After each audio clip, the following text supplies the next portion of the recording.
Israel and Iran. But who actually holds the advantage? I think the best way to picture it is like this. On one side, you've got a master surgeon with a scalpel, making these incredibly precise, decisive cuts.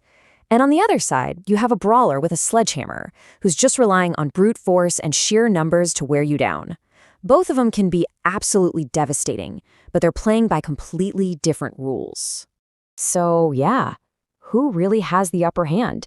Is it the nation with that next-level fighter jet, or the one that can launch 1,000 missiles all at once? That's the core question we're really digging into today.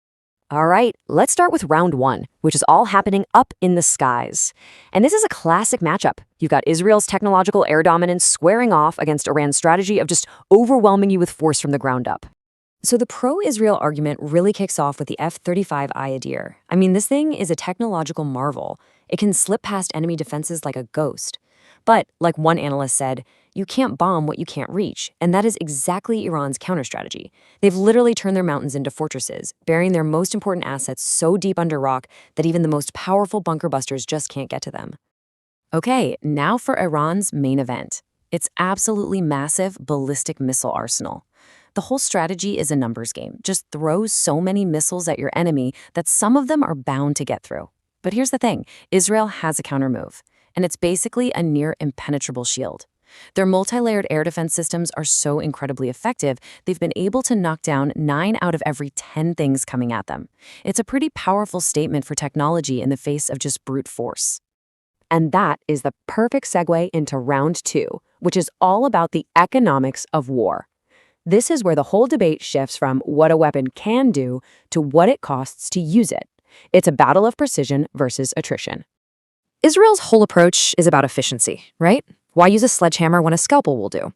Their smart bombs are designed to take out high-value targets with very little collateral damage. But Iran has figured out how to turn this strength into a weakness. By spreading their forces out and using a ton of decoys, they can basically force Israel to spend a fortune trying to destroy targets that are, well, pretty much worthless. And in this game of economic warfare, every dollar counts. $1 million bomb on a $10,000 target? That might be a tactical win, but it is a massive strategic loss. And this gets us to Iran's secret weapon, which isn't some super advanced missile. Nope, it's a drone that costs less than a used car. By launching these things in huge swarms, they can force Israel to burn through millions and millions of dollars in interceptor missiles.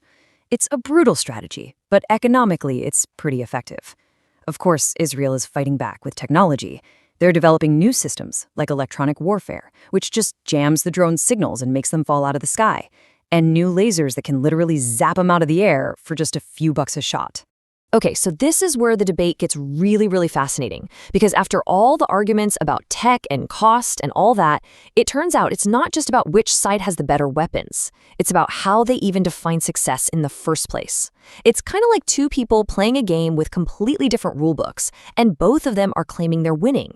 For Israel's supporters, it is all about maintaining what they call the qualitative military edge, or QME. Think of it this way. They would much rather have one F-35 that can hit any target with almost perfect accuracy than, say, 100 less advanced jets that might miss. It's a whole philosophy that values the quality and the precision of a single action way more than the quantity of force. Now, Iran's supporters, on the other hand, are all about asymmetric attrition. Their goal is simple. It's relentless. Make the war so expensive for your enemy that they're just forced to give up. It's basically a war of 1,000 cuts, a strategy designed to slowly bleed a technologically superior but maybe economically vulnerable enemy completely dry. So why is each side so sure that they're right? Well, supporters of that QME standard, they point to history. They'll argue that in past conflicts, like the Six-Day War, superior Israeli tech and air power consistently crushed armies that were much larger.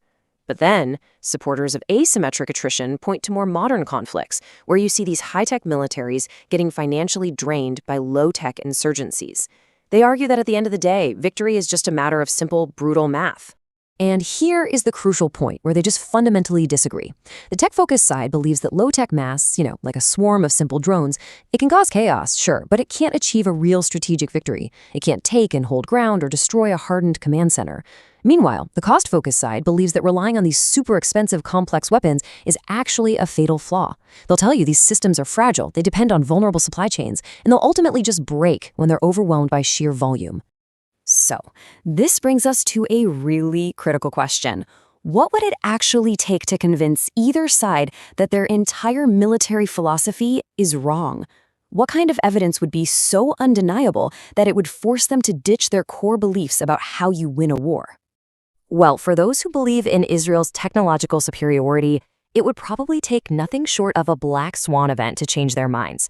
Just imagine if Iranian weapons, like advanced hypersonic missiles or these coordinated drone swarms, started getting through Israel's defenses more than half the time. I mean, that wouldn't just be a military failure. It would be a profound psychological blow that could literally shatter the nation's entire sense of security. And what about the supporters of Iran's asymmetric attrition model? Their minds would likely change if Israel deployed a counter that just permanently broke their cost exchange advantage. For instance, if that Iron Beam laser system became fully operational and could reliably shoot down drones for less money than it costs Iran to even build them, well, their entire strategy of economic warfare would be neutralized, just like that, overnight. And so we're left with this fundamental question that really goes way beyond just Israel and Iran. In the wars of the future, what's going to matter more, the quality of the strike or the cost of the fight? The answer to that question, well, it's going to shape the course of history in the 21st century.